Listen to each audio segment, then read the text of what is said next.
So today I'm going to show you how to put a rivet in for those of you that have never done a rivet before. I've already got one placed over here and I'm going to actually show you how it works. We drill a hole first for the rivet.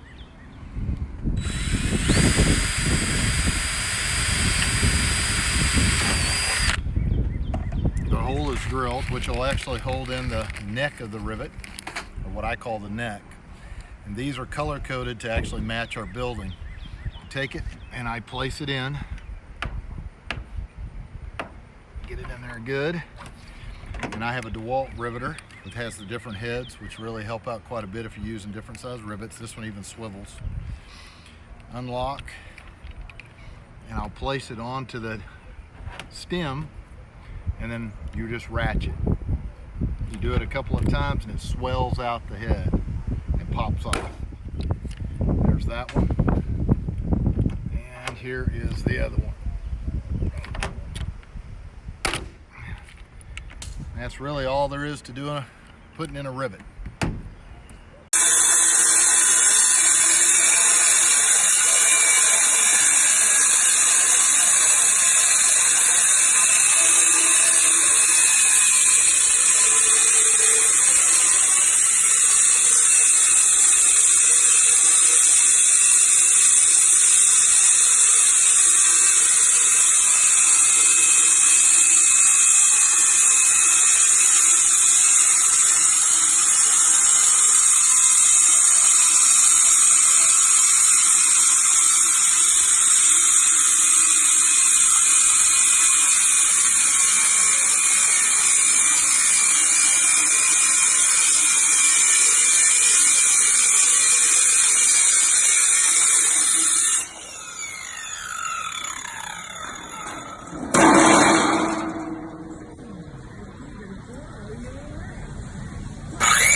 Day 2 of steel construction.